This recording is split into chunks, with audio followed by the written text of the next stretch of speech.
थुंग थुंग एक गरीब किसान था। वह दिन भर खेत में मेहनत करता, पर शाम होते ही उसकी सारी थकान अपनी बीवी सुशीला और बेटे चिंटू का चेहरा देखकर दूर हो जाती थी। गांव के सभी बच्चे शाम को मैदान में खेलते थे, पर चिंटू घर के आंगन में अकेला बैठा रहता था, क्योंकि चिंटू जन्म से ही अंधा था। उसने कभी यह दुनिया नहीं देखी थी, पर उसे कभी इस बात का दुख या कमी महसूस नहीं हुई, क्योंकि उसका बाप थुंग थुंग उसे जान से ज्यादा प्यार करता था। थुंग थुंग हर शाम चिंटू को कंधे पर बिठाकर पूरा गांव घुमाता और कहता, तू फिक्र मत कर बेटा, जब तक जिंदा हूँ मैं ही तेरी आंखें हूँ। लेकिन एक दिन गांव में एक जानलेवा बीमारी फैल गई और थुंग थुंग उसकी चपेट में आ गया और उसकी मौत हो गई। लेकिन उसके बेटे को कुछ पता नहीं था, पर उसकी बीवी बुरी तरह टूट चुकी थी, क्योंकि उसे पता था अगर इस अंधे बच्चे को पता चला कि उसके बाप नहीं है तो वह यह दर्द कभी सह नहीं पाएगा। लेकिन एक दिन बेटे ने पूछा, माँ, पापा कहाँ है? सुनते ही सुशीला रोते हुए बोली, बेटा तेरे पापा शहर गए हैं तेरी आँखों का इलाज लाने के लिए। लेकिन सुनते ही चिंटू मुस्कुराकर बोला,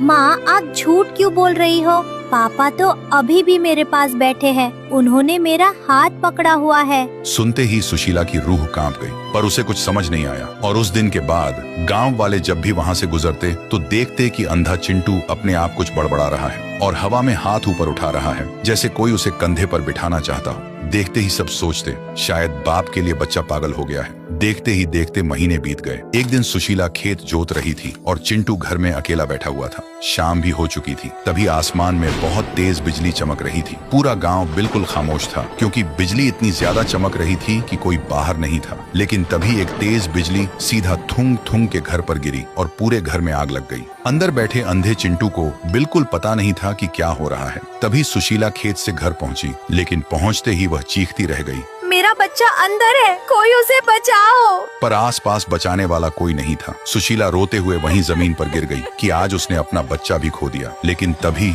वहां एक अजीब सा सन्नाटा छा गया और जलते हुए दरवाजे से थुंग थुंग कंधे पर चिंटू को बिठाकर बाहर आया। देखते ही सुशीला की आंखें फटी की फटी रह गईं, पर चिंटू के चेहरे पर एक बड़ी सी मुस्कान थी। तभी थुंग थुंग ने बेटे को कंधे से उतारा और सुशीला की तरफ देखकर एक आखिरी बार मुस्कुराया। फिर उसने अपने हाथ चिंटू की दोनों आंखों पर रखे और बोला, मैंने कहा था ना बेटा, जब तक जिंदा हूँ मैं तेरी आंखें हूँ, और आज अपनी आंखें तुझे देकर जा रहा हूँ। इतना कहते ही थुंग थुंग की रूह धीरे धीरे हवा में बिखरकर हमेशा के लिए गायब हो गई। सुशीला सदमे में थी, लेकिन तभी चिंटू ने अपनी आंखें खोली और इस दुनिया में पहली बार अपनी माँ का चेहरा देखा। देखते ही उसकी आंखों से आंसू बहने लगे। फिर वह मासूमियत से बोला, माँ, आपने बोला था ना पापा मेरी आँखों का इलाज लेने गए हैं, देखो वो इलाज ले आए। तो दोस्तों, एक पिता अपनी सांसें हार सकता है, पर अपने बच्चे से किया वादा नहीं। इस सच्चे प्यार के लिए एक लाइक तो बनता है।